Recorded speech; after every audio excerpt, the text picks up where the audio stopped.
Galatia, Filipi itu. Sedangkan Yesus sendiri tidak mengajarkan Roma, tidak mengajarkan Galatia dan seterusnya. Yesus hanya mengajarkan Injil kerajaan Allah kepada Bani Israel. Markus 1 nomor 14. Gitu bang, kebenarannya itu.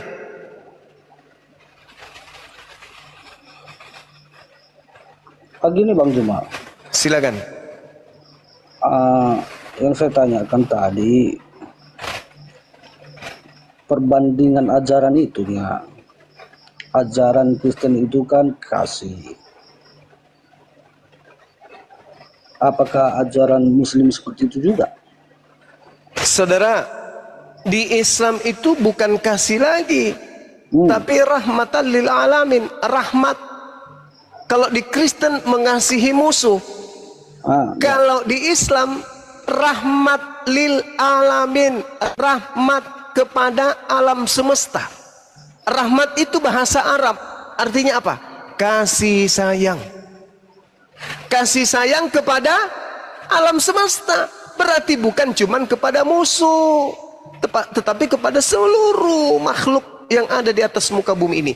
Itu kemudian dianjurkan oleh Allah untuk disayangi, dikasihi. Islam rahmatan lil alamin. Sedangkan Kristen menggunakan slogan kasih itu hanya aksesoris, Bang. Itu cuman aksesoris. Kenapa saya katakan itu cuman aksesoris? Coba Anda baca di dalam Matius 22. Apa kata Yesus di sana di Matius 22? Ajaran kasih itu ayat berapa itu? Matius 22 data berapa itu bang? 22, 34 kalau nggak salah. 34. Iya, coba Anda baca. Ketika orang Farisi datang, orang Farisi kemudian mendengarkan Yesus dan telah membuat orang-orang Saduki, lalu kemudian berkumpullah mereka. Lalu ahli Taurat ini bertanya untuk mencobai Yesus. Guru, ya paman, manakah yang terutama dalam hukum Taurat? Manakah yang terutama dalam hukum Taurat? Dari situ aja sudah ketahuan kan? Ini membahas tentang hukum Taurat. Sedangkan di Kristen tak ada lagi hukum Taurat. Manakah yang lebih utama dari hukum Taurat? Jawab Yesus kepada mereka. Kasihilah Tuhan Elohimmu dengan segenap hatimu, dengan segenap jiwamu, dengan segenap akal budimu. Itulah hukum yang terutama dan yang pertama. Hukum yang kedua yang sama dengan itu adalah kasihi sesamamu manusia seperti dirimu sendiri. Pada kedua hukum inilah tergantung seluruh hukum Taurat dan kitab para nabi. Saya ulang, pada dua hukum inilah, kasih kepada Tuhan, kasih kepada seluruh manusia, tergantung hukum Taurat. Tuh, jadi kasih itu tergantung di Taurat. Sedangkan Paulus berkata dalam Efesus 2 nomor 15, dengan matinya Yesus di atas tiang salib, Yesus telah membatalkan hukum Taurat beserta segala ketetapan dan ketentuan serta perintah yang ada di dalamnya. Dengan kata lain, Yesus menurut Paulus telah membatalkan hukum kasih. Jadi 2 ayat berapa tadi? Matius 22 nomor 34. Efesus 2. Matius 2, Efesus 2 nomor 15. Nomor 15. Ya, dengan matinya Yesus, dia telah membatalkan hukum Taurat beserta segala ketetapan, ketentuan yang ada di dalamnya. Semua ketetapan yang ada dalam hukum Taurat dibatalkan. Dengan kata lain, ajaran kasih yang ada dalam hukum Taurat itu dibatalkan. Gitu bang.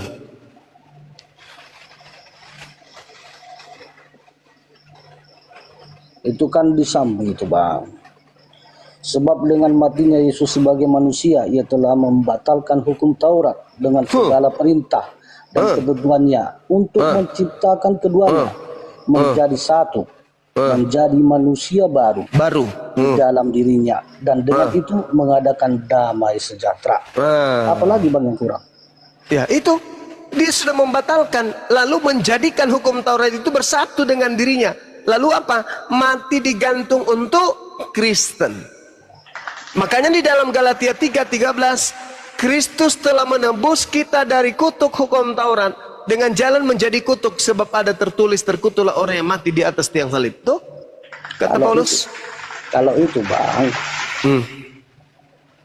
itu memang ada, terkutuklah orang yang mati di kayu salib. Itu kan artinya begini, di penjara sana pun ada juga itu yang di penjara nggak ada kesalahannya. Begitulah itu Bang. Saya tidak ngerti saudara arah pembicaraan. Pernah nggak abang dengarkan berita bahwasannya di penjara itu ada salah tangkap? Pernah nggak? Ada, betul. Nah seperti itulah Yesus. Berarti Yesus salah tangkap. Yesus itu tidak punya kesalahan. Berarti salah tangkap bang. Nah seperti itulah ceritanya. Nah, kalau salah tangkap berarti semuanya salah dong. Kenapa begitu salah? Berarti tak ada nubuatan. Begini loh bang, nubuatan itu harus terjadi. Ya katanya salah tangkap tadi. Dengan bang, cara salah tangkap itulah terjadi kejadian itu. jadi Yesaya 53 itu nggak ada hubungannya. Apa itu bang? Yesaya 53. Yesaya. Ada nggak nubuat Yesus untuk mati dibunuh? Ada. Loh, berarti nggak salah tangkap Cak Ayu. Berarti sudah direncanakan, ada rancangan untuk melakukan pembunuhan terhadap Yesus. Berarti nggak salah tangkap. Abang saya tanya dulu, ada nggak kesalahan Yesus dia digantung? Tak ada. Lah, terus kenapa dia digantung? Berarti bukan dia yang digantung. Terus siapa? Loh, kan tak ada salahnya. Katanya yang digantung itu orang terkutuk. Maksudku terus siapa yang digantung? Kan abang bilang tadi. Orang yang terkutuk bang. Baca Ulangan 27 nomor 25. Terkutuklah orang yang makan uang suap untuk menyerahkan orang benar agar dibunuh. Itu siapa pelakunya? Yudas. Yudas. Alhamdulillahirabbil alamin. Berarti yang terkutuk di situ siapa? Itu transparan Yudas. Yudas. Gitu dong bang. Berarti Yesus ini diselamatkan, yang menggantikannya adalah Yudas. Berarti ketika hendak menipu Tuhan, rupa-rupanya Tuhan membalas tipuan mereka dengan tipu daya yang jauh lebih dahsyat. Coba Anda baca di dalam Matius 26 nomor 4. Mereka membuat tipu muslihat. Coba Anda baca Matius 26 nomor 59. Mereka membuat saksi-saksi palsu. Baca Markus 14 nomor 1. Mereka melakukan penipuan-penipuan untuk supaya bisa menjebak Yesus agar dia bisa disalibkan. Tapi apa? Tuhan membalas tipu daya mereka. Tuhan membalas kemudian tipu muslihat mereka. Tuhan membalas kemudian kesaksian-kesaksian palsu mereka. Wa makaru wa makarallah wallahu khairul makirin. Allah adalah sebaik-baiknya pembalas kejahatan. Maka apa yang terjadi? Yesus yang tidak punya salah terangkat ke langit. Yang disalib adalah orang yang terkutuk. Ini dimanfaatkan oleh siapa kemudian? Iblis. Apa buktinya? Coba Anda baca Markus 4. Markus. Ya, kita gimana? yang terkutuk dulu. Ya, silakan. Apakah harus yang di kayu salib yang harus terkutuk? Yes. Apakah orang yang mencuri tidak terkutuk juga? Justru terkutuk. Apakah orang yang sedang selingkuh tidak terkutuk juga? Terkutuk juga. Nah, bukan hanya yang orang di kayu salib bang yang terkutuk. Makanya abang bilang, dengar dulu. Makanya abang bilang tadi, Yesus itu disalib, yang digantungkan orang yang terkutuk, yaitu Yudas. Yang kita tidak ada di salib Yudas. Loh, lalu yang terkutuk siapa bang? Yang terkutuk sesuai dengan perbuatannya, yang menjual Yesus terkutuk. Alasannya karena menjual Yesus. Ya, siapa yang terkutuk di atas tiang salib itu? Orang yang jahat itu bang. Nah, bagus, berarti dia bukan Yesus. Syukran, thank you. Anda pintar. Sekarang begini. Sudah saya katakan tadi, Yesus itu disalib itu karena alasannya salah tangkap lah, karena tidak ada kesalahan yang fatal, yang valid, sedikit pun tidak punya kesalahan Yesus. Kenapa dia disalib? Saudara, ingat tidak ketika kemudian Yesus mengatakan kepada Petrus, "Enyahlah engkau iblis. Engkau memikirkan apa yang dipikirkan manusia, engkau tidak memikirkan apa yang dipikirkan Tuhan." Betul? Ya. Ingat? Nah, sekarang pikiran Tuhan adalah Yesus ini mau diselamatkan atau Yesus ini mau dibinasakan. Itu pikiran Tuhan. Pikiran Tuhannya Yesus mau dibinasakan atau Yesus ini mau diselamatkan.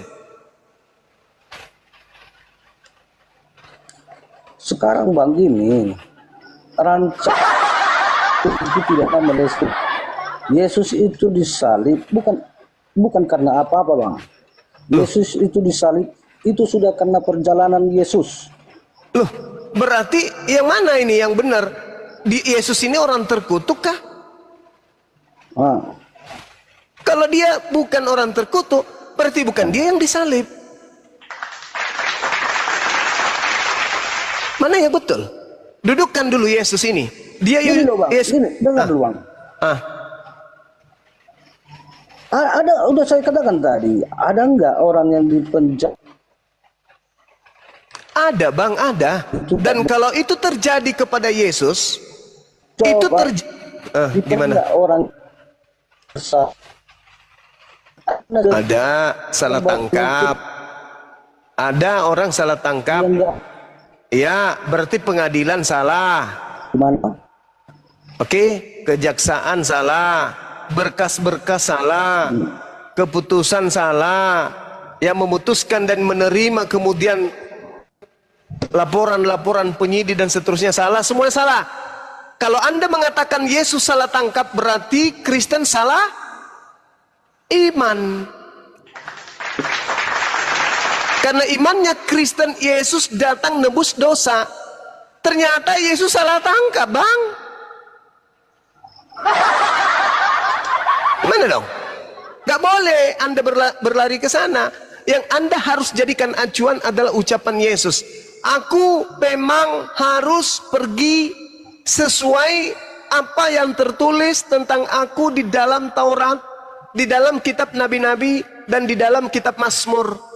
Aku memang harus pergi sesuai dengan apa yang tertulis tentang aku di dalam kitab Taurat, kitab nabi-nabi, dan kitab Mazmur. Kata siapa? Kata Yesus. Tertulis di mana? Lukas 24 nomor 44. Berarti Yesus harus pergi tidak sesuai dengan Paulus, tulisan Paulus, enggak.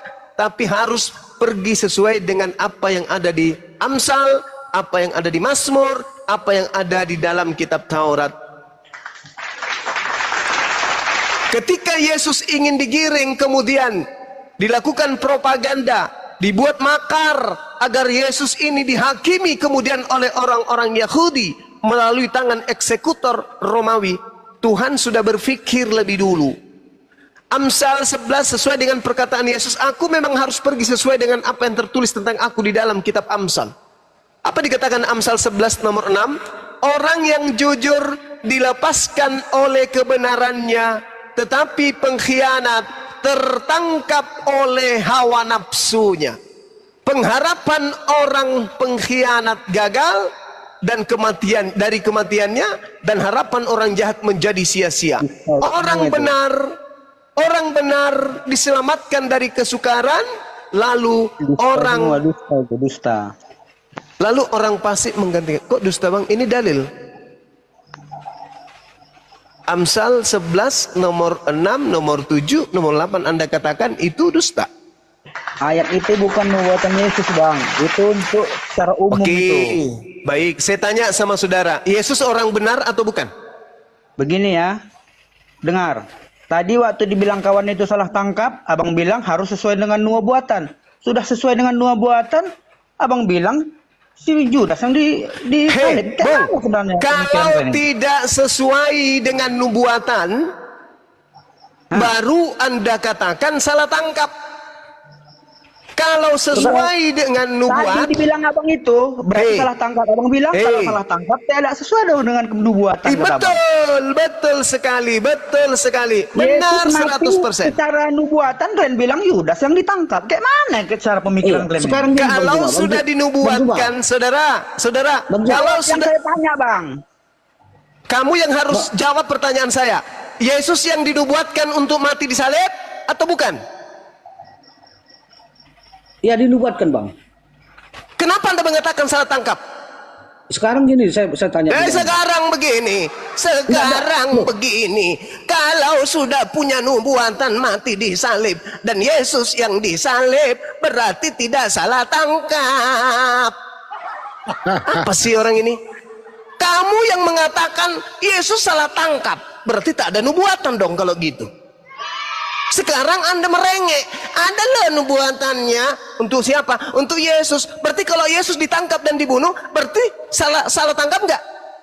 Enggak salah karena sudah ada nubuatan. Berarti Yesus ini benar-benar orang terkutuk. Paham? Paham sampai situ? Paham situ, Bang? Paham? Enggak. Berarti yang mana yang betul? Dinubuatkan tidak salah tangkap. Kalau tidak dinubuatkan salah tangkap. Kalau orang yang dipenjara karena tidak ada kesalahan, itu apa itu namanya? Salah tangkap, Paman. Terus Yesus nggak punya kesalahan lalu disalib, apa namanya itu? Yesus tidak punya kesalahan tapi disalib. Dia salah tangkap. Loh, Ya, salib kalau begitu. Karena nggak punya Salah salah. tangkap berarti Tapi tak ada nubuat. Abang ini gimana? Itu sudah dinubuatkan, tetapi dengan cara salah tangkap itulah, dengan cara salah coba tangkap kamu, itulah. saudara, kamu tunjukkan kepada saya ada nubuatannya salah tangkap. Sekarang ini, Bang.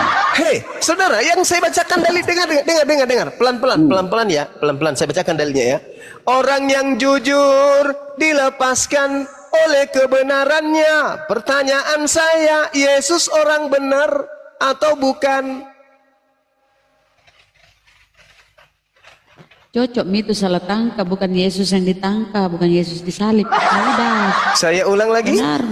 Orang yang jujur dilepaskan oleh kebenarannya. Akulah jalan, akulah kebenaran. Yesus dilepaskan atau tidak? Yesus itu lepas. Dilepaskan? Bukan dari yang hidup, tapi setelah dia mati. Ketawa. Setelah dia mati kan hidup lagi. Ada orang yang jujur dilepaskan oleh kebenarannya, tetapi pengkhianat tertangkap. Siapa yang pengkhianat? Yesus rupanya. Yesus kan lepas setelah dia mati. Yang tertangkap siapa? Kalau masalah tertangkap itu banyak itu, Bang. Bukan mengarah ke Yesus itu. Ulaikahum syarrul Jangan fokus ke Yesus masalah tertangkapnya. Jangan fokus ke Yesus. Siapa yang bersalah pun kena tangkap itu. Jangan fokus ke Yesus. Yesus itu selamat. Yukhadi'una Allah walladzina amanu wa ma yakhda'una illa anfusahum wa ma yasrun. Anda ingin menipu Allah dan menipu orang-orang beriman, tapi sesungguhnya Anda sedang menipu diri Anda sendiri loh. Juma yang sedang berdusta. Yesus itu orang yang mengajarkan kebenaran, betul? Juma yang berdusta. Dia nggak mau kan? Dia melindungi Yesus palsu, dia lindungi Yesus palsu. Sekarang begini, saudara, kenapa kalian ini Kristen pingin kali Yesus mati, padahal Yesus itu orang benar? Kenapa? Apa bedanya Anda dengan iblis? Kutanya dulu. Mau tahu nggak iblis itu? Iblis datang mencobai, membawa kebumbungan bait suci agar Yesus mati. Nggak berhasil, Yesus dibawa ke padang gurun. Nggak berhasil lagi, Yesus dihantarkan lagi supaya Yudas berkhianat agar Yesus dibunuh. Oke? Setelah itu iblis berusaha lagi merasuki imam kepala, mahkamah agama, orang Farisi, ahli Taurat agar Yesus dibunuh. Iblis pingin kali Yesus dibunuh. Kenapa kalian juga pingin Yesus dibunuh? Bedanya antara kalian dengan iblis apa? Jawab saya. Iblis mau Yesus dibunuh, kalian juga mau Yesus dibunuh. Bedanya kalian dengan iblis itu apa? Jawab. Kami tak pernah menginginkan Yesus dibunuh. Loh, kamu mempertahankan dari tadi ngotot. Saya sudah memperjuangkan, saya baca dalil. Orang yang jujur dilepaskan oleh kebenarannya. Yesus lepas dong, karena dia orang benar. Tetapi pengkhianat, setelah ia mati lepas. Terbukti bahwa dia itu tidak berdosa, dia hidup kembali. Itu lepasnya. Mama. Adakah yang seperti itu? Loh, bagaimana dengan dalil yang mengatakan bahwa di dalam Amsal 21 nomor 18? Ayo, Anda itu bikin judul aneh-aneh. Orang fasik dipakai sebagai tebusan bagi orang benar, dan pengkhianat sebagai ganti orang jujur. Gimana cara Anda untuk menganulir dalil ini?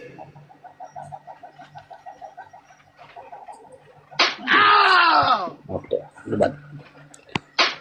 Ayo. Bukan jual Alkitab. Lupa bawa Alkitab. Yesus berkata, aku memang harus pergi sesuai dengan apa yang tertulis tentang aku di kitab Amsal. Amsal 21:18, orang fasik, Paulus itu apa? Si Yudas itu fasik. Orang fasik dipakai sebagai tebusan bagi orang benar. Yesus orang benar. Nggak ada Yesus ngomong gitu, cuma kau dusta aja. Apa? Dusta aja kerjamu. Nggak ada bilang Yesus aku akan terjadi nubuatanku seperti di kitab Amsal. Gak ada Yesus ngomong gitu. Kau dusta aja kerjamu. Kalau ada gimana? Gak ada itu, gak ada. Kalau ada kucakar mulutmu, boleh? Itu cuma. Kutanya dulu samamu. Kalau ada tertulis boleh aku cakar mulutmu? Ini gak sopan ini Juma ini. Lah kamu yang tidak sopan. Kau bilang saya pembohong barusan. Kau bilang saya nipu-nipu barusan. Kau yang tidak sopan. Saya di sini sebagai penginjil, haram hukumnya menyampaikan sesuatu yang tidak ada datanya. Paham kau? Saya bukan penyesat. Saya menghantarkan kau kepada kebenaran.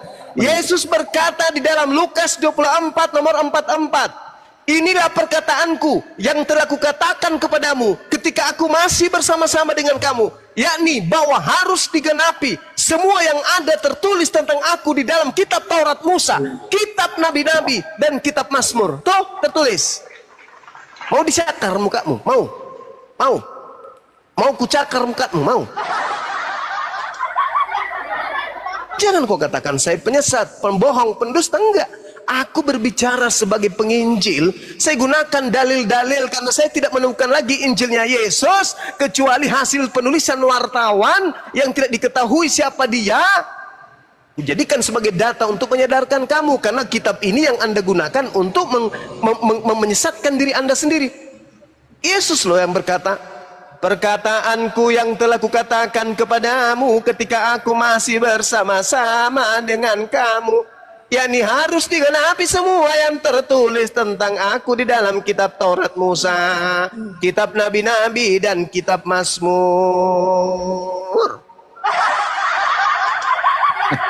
Kata Yesus loh.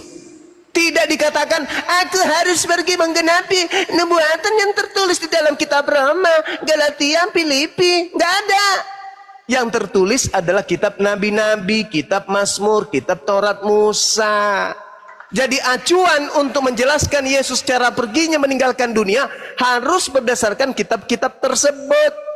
Di Amsal jelas dikatakan orang benar diselamatkan dan yang dipakai sebagai ganti adalah orang fasik, pengkhianat sebagai ganti orang jujur. Yesus orang jujur, Yudas pengkhianat. Maka ketika Yesus ingin ditangkap, yang menggantikannya sopo? Pengkhianat. Pengkhianat. Sopo pengkhianatnya?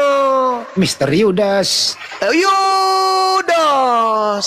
Gitu aja kok bingung. Kenapa Anda begini? Kenapa Anda begini? Karena pada diri Anda itu ada iblis yang menjebak Anda di dalam kebohongan yang sudah turun-temurun mendarah daging dari sejak semula. Paham? Dalil disajikan kok dilawan semua. Kalian ini kenapa ngotot Yesus harus mati? Yesus itu orang benar. Apa di dalam tertulis di dalam Ulangan Keluaran 23 nomor 7? Jangan kau membunuh orang yang benar. Jangan kau membunuh orang yang tidak bersalah. Itu perintah Tuhan. Berarti Yesus tidak boleh dibunuh karena Yesus orang benar. Itu bukan untuk Yesus itu kalimatnya Juma. Hai, Kau ngarang-ngarang tadi aja. Yesus berkata, apa yang tertulis tentang aku di dalam Taurat, Keluaran itu adalah Taurat. Cak Ayu, pingin rasanya kuludahi mukamu kawan. Coba kau dekat sini, kuludai mukamu, betul. Bang Juma. Taruh Darius. Jangan ikut campur dulu Darius. Diam dulu kau di pojok. Coba kau dekat di sini. Aku berdahak, ku lempar dahakku itu ke matamu. Kenapa? Karena kau punya mata, kau punya otak, kau punya Bible. Tertulis demikian adanya. Kau bantah pula. Hah? Malaikat dari mana lagi yang kau harapkan untuk menyelamatkan kau? Bang Suma tanpa kau bayar, gratis ku ajarin samamu. Pendeta hanya memungut perpuluhan samamu, tapi pendeta tidak menginginkan keselamatan terjadi padamu. Kenapa? Karena pendeta sejatinya adalah perpanjangan tangan dari Mesias palsu yang datang kepada Paulus. Paham kau?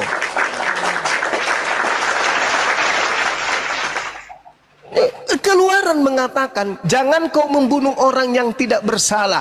Yesus ada salah enggak? Ada dong. Enggak ada. Yesus itu manusia suci loh. Berarti enggak boleh dibunuh Yesus itu. Ketika orang-orang Yahudi berupaya karena iri dengki cemburu kepada kehebatan Yesus, mereka berkongkol untuk membunuh Yesus. Mereka melakukan tipu muslihat sampai di dalam Matius 27 nomor 18. Apa kata Pilatus? Orang-orang ini bersekongkol menyerahkan Yesus karena dengki. Mereka dengki, ingin menyerahkan Yesus. Apakah Tuhan pencipta langit dan bumi yang telah mengutusnya membiarkan orang dengki membunuh orang yang disucia, orang yang disukainya? Gak mungkin. Apa yang terjadi? Yaitu tadi Amsal 21:18, pengkhianat yang menggantikan dia. Kalian disesatkan oleh Mesias palsu itu dengan memanfaatkan penyaliban. Coba Anda lihat di dalam Markus 4. Boleh dibuka Markus 4, Bang Handi atau Bunda Rahma? Nomor Di data nomor 4, nomor 5, nomor 6, nomor 7, nomor 7, nomor 7, nomor 8, nomor 14. Sorry. Bukan ini, bukan Markus, tapi Lukas 4 coba. Satu perikop, Bang. Kalau saya tidak salah, ada tertulis perikopnya percobaannya. Perikopnya percobaan di padang gurun. Betul, Bang Handi minta tolong dibacakan, Bang. Dibacakan kemudian dari data 4. Jawab Yesus kepadanya, ada tertulis, manusia hidup bukan dari roti saja. Kemudian ia membawa Yesus ke suatu tempat yang tinggi. Iblis ini ya? Iya. Dan dalam sekejap mata ia memperlihatkan kepadanya semua kerajaan dunia.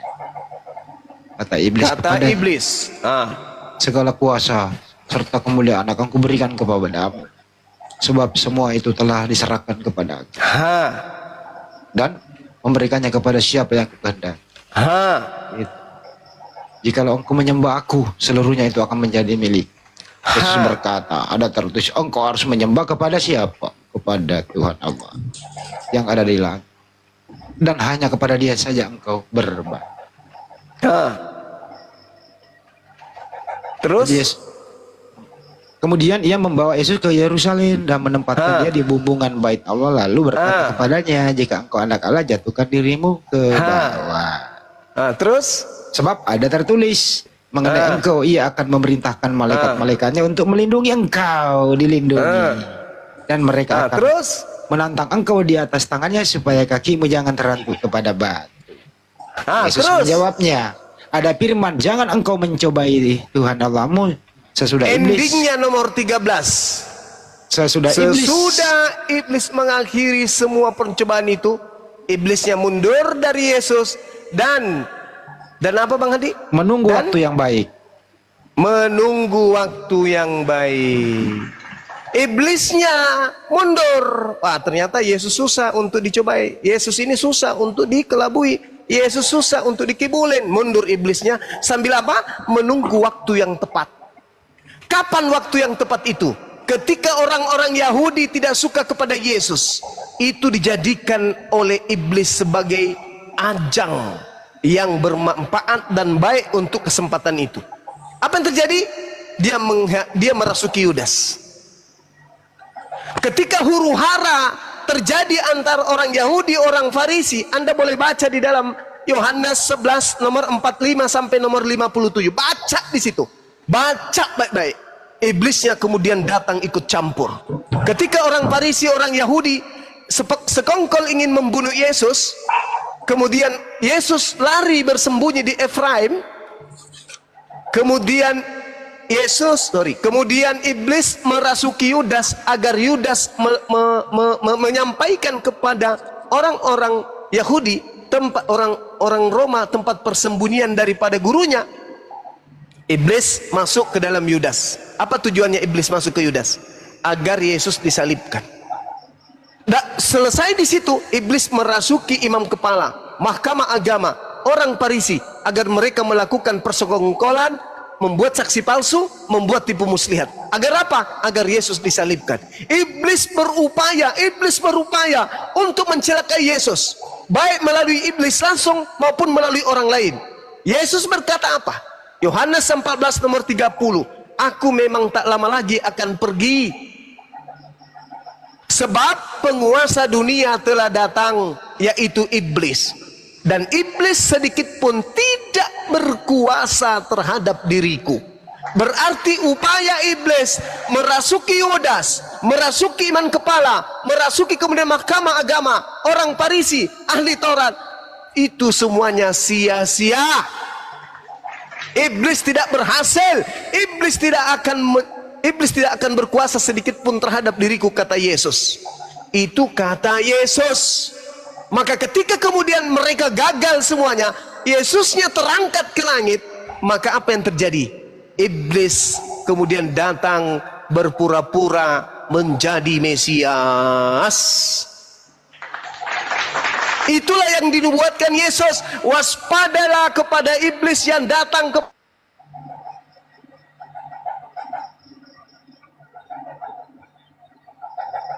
Ya, Mute. suaranya hilang. Nggak ada suara. Cek, suaranya hilang. Apa kena lipat Gurunda ini? Ya, di tab-tab layar teman-teman, tembusin sampai 1K. Itu yang perlu saudara pahami. Itu yang perlu saudara pahami. Ketika Yesus terangkat ke langit, iblisnya muncul kemudian menjelma menjadi Yesus. Coba Anda lihat di dalam Matius 28. Tadi saya baca, Bang Handi membaca Lukas 4. Kepadaku telah diberi kuasa baik di langit maupun di bumi, dan aku berhak memberikan kepada siapa yang aku kehendaki. Itu siapa? Iblis. Lihat di Matius 24, Matius 28 nomor 18. Kemudian Yesus memanggil mereka dan berkata kepada mereka, kepadaku telah diberikan kuasa baik di langit maupun di bumi. Pergilah ke seluruh dunia, jadikanlah seluruh bangsa menjadi pengikutku. Itu siapa? Itu siapa? Hei, itu siapa? Iblis. Iblis laknatullah alaih. Na'udzubillah, thumma na'udzubillah. Kita berlindung kepada godaan iblis yang datang menggoda melalui saudara-saudara Kristen.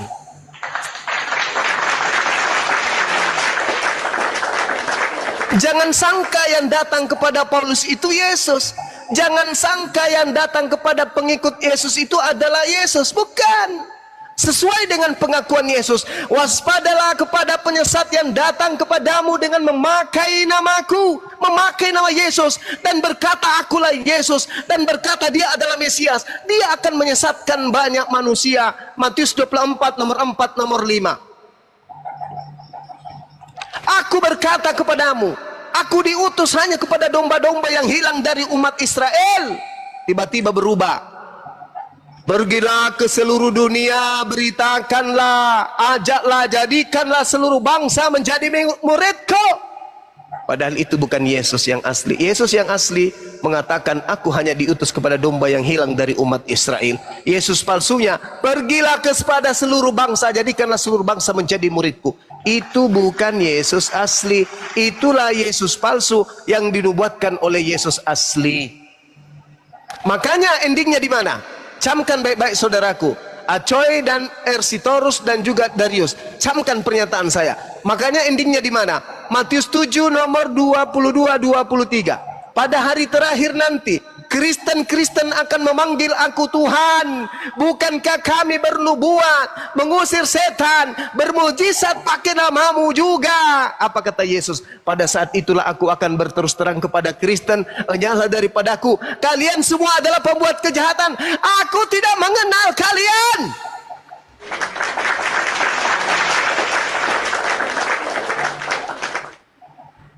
Wa isqalallahu ya Isa bin Maryam ya bani Israel inni rasulullahi ilaikum.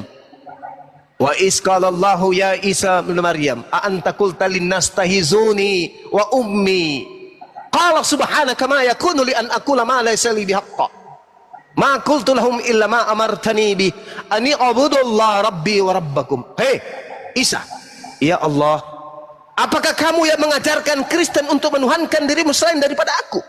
Qala subhanaka ma yakunu li an aqula ma laysa li bihaqq. Maha suci engkau ya Allah, aku tidak pernah mengajarkan di luar Yahudi untuk menuhankan diriku selain daripada dirimu. Sesungguhnya aku mengajarkan kepada mereka, ma qultu lahum illa ma amartani bi ani abudullah rabbi wa rabbakum. Sembahlah Allah Tuhanku dan Tuhanmu. Jangankan kepada Bani Israel, kepada iblis pun yang datang mencobai aku, kuperintahkan dia untuk menyembahnya kepadamu. Dan bahkan di dalam Yohanes 4 nomor 24 nomor 22, dari Yohanes 4 nomor 22 tertulis dengan sangat jelas di sana, aku dan pengikutku menyembah apa yang kami kenal, kalian semua menyembah apa yang tidak kalian kenal. Kami bukan mau dengar khotbah loh Juma. Pasang otakmu baik-baik. Aku sedang meruqyah kau menggunakan Bible. Paham? Kami bukan dengarkan khotbah. Sekarang pertanyaan saya kepada saudara, apakah Yesus menubuatkan akan munculnya Yesus palsu? Ya atau tidak?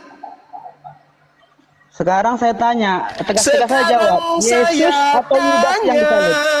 Ketika ditanya balik tanya, itulah buktinya di dalam dirimu hanya ada roh si jahat. Ditanya malah balik tanya, bukannya mau menjawab pertanyaan. Si iblis malah menggoda dirimu, menjawab pertanyaan dengan bertanya. Aye. Kapan kau bisa sehat? Kapan? Hah? Kapan? Saya bertanya, apakah Yesus mengatakan akan datang Yesus palsu? Ya atau tidak? Sekarang aku ingin bertanya, kira-kira yang membuat kau seperti ini apa? Kebenaran atau kesesatan? Ini pertanyaan mendasar. Yesusnya mengajarkan kemudian kepada muridnya akan muncul Yesus palsu, ya atau tidak? Jawabanmu, kamu melindungi Yesus palsu, kawan. Kamu berusaha untuk menyembunyikan identitas iblis yang ada pada dirimu, kawan. Gak ada Yesus palsu, gak ada. Berarti Yesus pembohong. Gak ada Yesus palsu. Berarti Yesus pembohong. Cuma apapun yang kau bilang kuterima, karena aku dapatkannya dusta-dusta, maka ku lawan terus. Dengarkan. Waspadalah kepada penyesat yang datang. Waspadalah kepada penyesat yang datang kepadamu dengan memakai nama Yesus. Penyesatnya datang memakai nama siapa? Yesus. Tegas aja kau ucapkan, Yesus atau Yudas yang disalib. Itu aja, coba. Pasti aja. Allahu Akbar, Masya Allah. Udah. Yang disalib itu Yudas berdasarkan Bible. Yang bangkit naik ke surga itu Yudas. Yang bangkit keluar dari kubur itu iblis. Itu pendapatmu. Loh, kata Yesus loh. Hah? Kata Yesus. Yang bangkit naik ke surga itu siapa itu? Yudas. Itu tidak melalui kebangkitan dia. Yesus langsung terangkat. Yang keluar dari goa kubur, yang dilihat orang terangkat naik ke surga itu siapa? Yudas. Yang naik ke langit itu Yesus. Hah? Yang naik ke langit itu Yesus. Loh, kalau dia yang keluar dari kubur, yang keluar dari kubur itu bukan Yesus. Itu di mana? Di Al-Qur'an atau di kitab? Di kitabmu. Lalu yang dia disaksikan orang banyak naik ke surga itu Yudas. Yang naik ke langit itu Yesus. Yang kau jawab, yang disaksikan orang banyak itu yang naik ke surga itu Yudas atau Yesus? Yesus yang terangkat ke langit. Yudas tidak terangkat ke langit. Yang keluar dari kubur itu oknum yang berbeda. Dialah Yudas. Berdasarkan Bible. Di mana tertulis itu, Mas? Yudas yang pengkhianat itu bisa bangkit. Apanya ya? di mana tertulis? Yesus, kamu katakan iblis. Loh, Yesus mengatakan waspadalah kepada penyesat yang datang kepadamu dengan memakai nama Yesus. Enggak, tadi yang bangkit dari yang kubur, kamu katakan Yesus itu iblis. Di mana? Siapa yang bangkit itu? Markus 16 nomor 12. Hati-hati. Markus 16 nomor 12. Pengarang Markus berkata, lalu Yesus menampakkan diri dalam rupa yang lain. Pertanyaan saya dari jangan pengarang, itu asumsimu pengarang. Lalu apa kalau bukan pengarang? Markus berapa itu? Kau buktikan yang Markus 16 orang banyak itu Yudas atau Yesus. Markus 16 nomor 12. Lalu dia menampakkan diri dalam rupa yang lain. Pertanyaan saya. Kau nggak pernah mau topik itu apa dia menjawab. Pertanyaan saya. Dari mana pengarang Markus? Dari mana pengarang Markus? Ayat ini dibuka. Dari mana pengarang Markus tahu kalau itu adalah Yesus? Jawab. Silakan. Silakan. Ayo. Jawab. Dari mana? Yang jelas yang nampak oleh Markus bukan Yesus. Tadi enggak, bukan itu. Tadi yang keluar dari yang kubur lagi. itu tertulis di mana itu pertanyaanku tadi? Yang mana? Tadi pertanyaan bukan yang keluar dari liang kubur itu, yang bangkit dari liang kubur itu iblis. Cuma bilang. Di mana tertulis pertanyaanku? Pertanyaannya bahwa iblis, coba Anda lihat kemudian tanda Yunus, Matius 12. Apa kata Yesus? Angkatan jahat ini minta satu tanda, dan tidak akan diberikan satu tanda kepada angkatan jahat melainkan 3 hari 3 malam di perut bumi. Berarti hari ketiga keluar dari perut bumi. Itu tanda untuk siapa? Jawab. Kenapa fokus ke iblis? Lah, keluar dari kubur itu adalah angkatan jahat.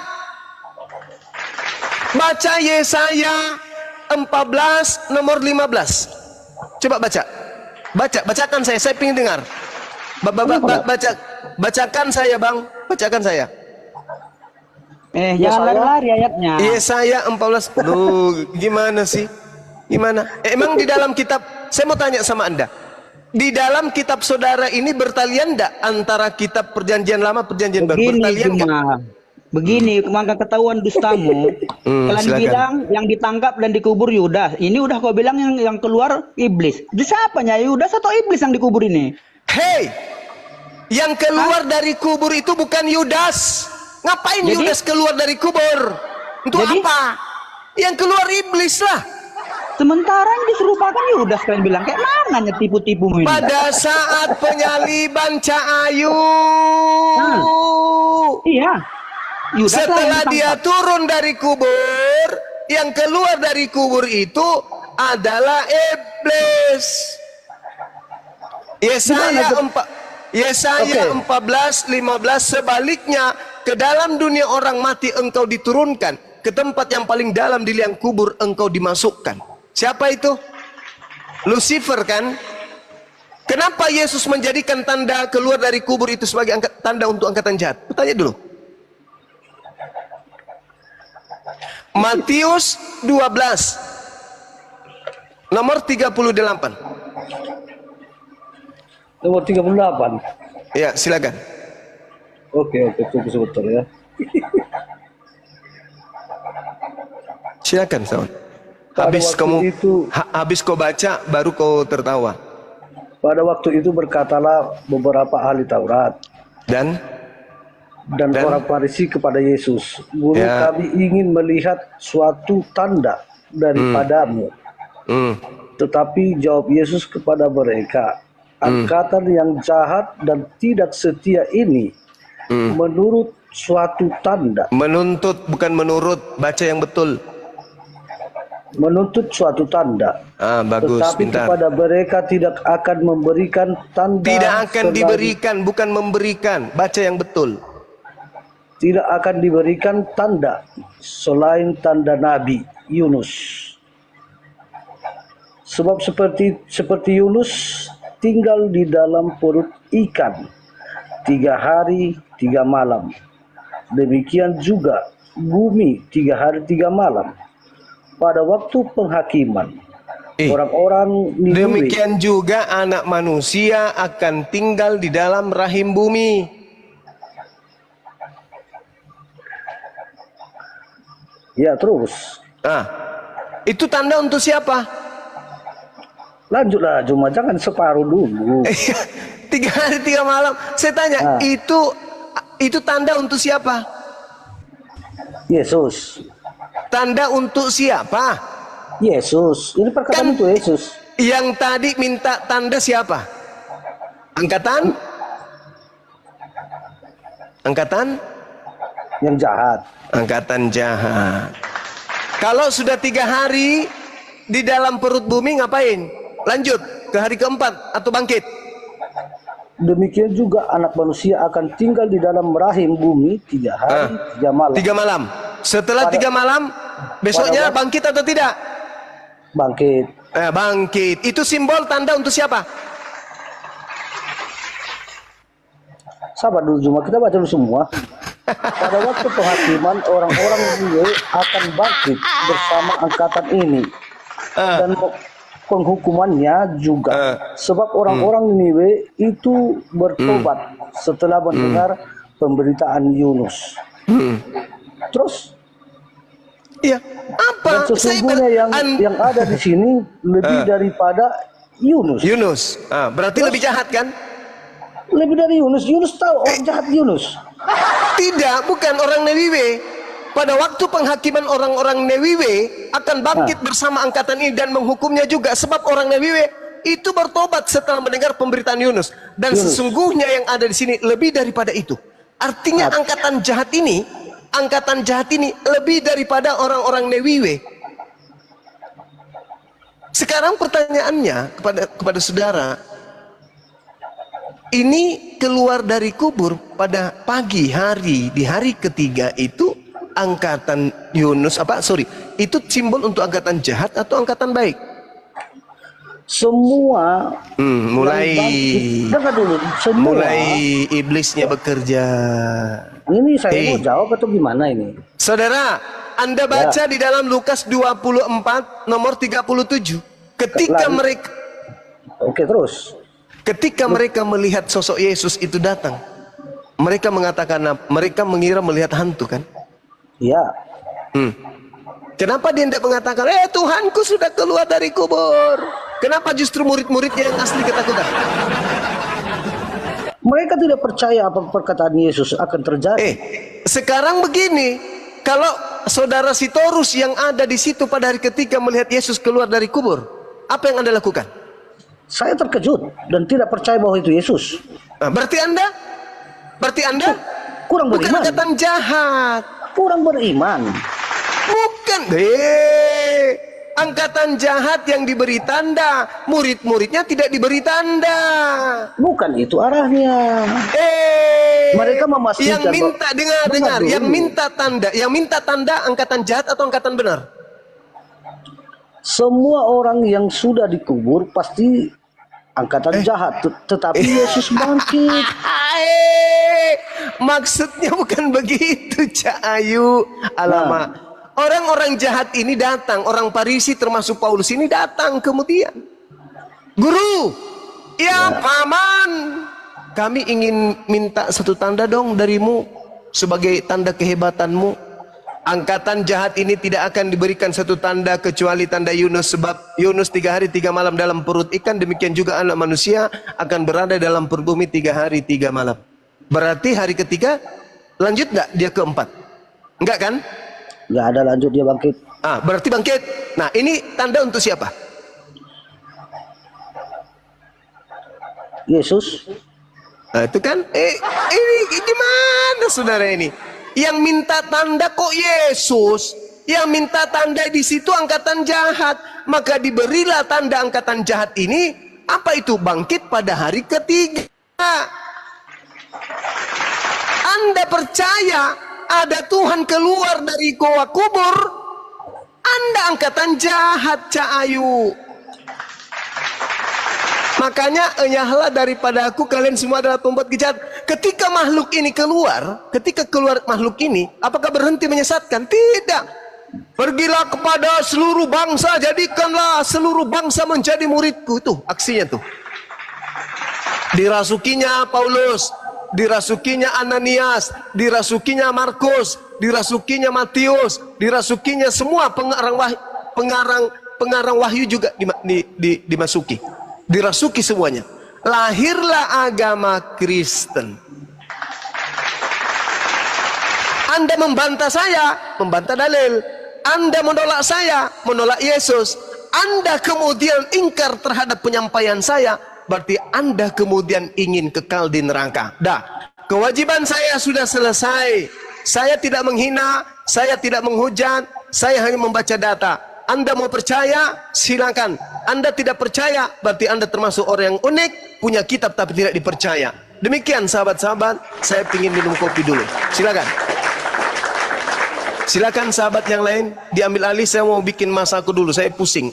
Masaku campur kombantrin. Lanjut. Masaku campur kombantrin. Sehat.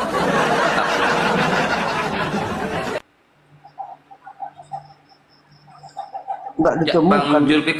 Enggak ditemukan bahwasanya iblis tadi yang keluar dari kubur itu. Waalaikumsalam Kang Kian Santang. Assalamualaikum para gurunda. Waalaikumsalam. Tidak ditemukan iblis keluar di mana? Tadi kan cuma bilang yang keluar dari liang kubur itu iblis, nggak ada ditemukan. Yang telak dari iblis katanya nggak ada. Cuma ambil data dari sana, ambil data dari sana, ambil data dari sana. Tetapi nggak arahnya ke iblis. Terus Paulus pernah mengatakan bahwa dia sudah dipilih sejak dari kandungan ibunya. Nah, di dalam Mazmur menuliskan dan mengatakan bahwa penyesat-penyesat itu berasal dari kandungan-kandungan ibunya. Nah, itu dia. Nah, itu yang pertama, Ersitorus. Ya. Dan yang kedua begini. Di dalam Kisah Para Rasul, Paulus mengaku pernah bertemu dengan Yesus, sementara yang dia temui hanyalah seberkas cahaya. Dan cahaya itu berkata, "Akulah Yesus yang telah engkau aniaya." Kalau teman-teman Kristen ingin memperkuat ayat itu, pertanyaan yang simpel dari saya, di mana Paulus pernah menganiaya Yesus secara fisik?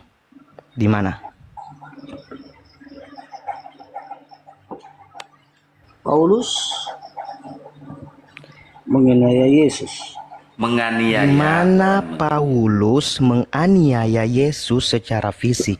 Kalau teman-teman Kristen ingin menguatkan ayat itu, bahwa Paulus pernah bertemu Yesus ketika di dalam perjalanan ke Damsik, pertanyaan saya simpel. Di mana Paulus menganiaya Yesus secara fisik? Yang dikatakan di situ, "Akulah Yesus yang telah engkau aniaya." Pertanyaan saya, di mana Paulus menganiaya Yesus? Silakan.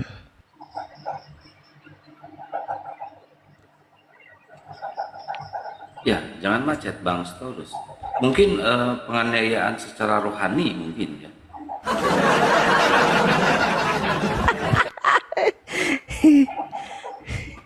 Ini si Torus ini kenapa sih dari tadi kok begini banget ya? Si Torus, maaf teman-teman, tadi saudara belum menangkap penjelasan saya terkait dengan iblis itu.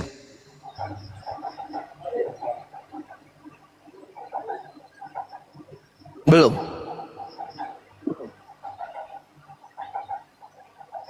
Belum Paman.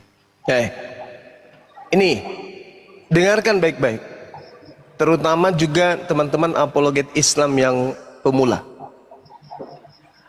Ketika iblis datang kepada Paulus di dalam Lukas 4 nomor 6, kata iblis kepadanya, ini bocorannya itu di sini nih. Segala kuasa serta kemuliaan akan kuberikan kepadamu, sebab semua itu telah diserahkan kepadaku, dan aku memberikannya kepada siapa saja yang kukehendaki. Itu iblis. Segala kuasa telah diberikan kepadaku, dan aku berhak dan aku bisa memberikan kepada siapapun yang aku kehendaki. Itu iblis. Saya ulang ya. Iblis berkata segala kuasa telah diberikan kepadaku. Coba Anda lihat di dalam Matius 28 nomor 18. Setelah diberitakan Yesus bangkit, Yesus ngaku segala kuasa di bumi telah diberikan kepadanya. Itu siapa itu? Itu siapa yang ngaku tadi di Lukas 24 itu? Lukas 4 nomor iblis kan? Ada nggak Yesus mengaku demikian? Di mana? Di mana Yesus pernah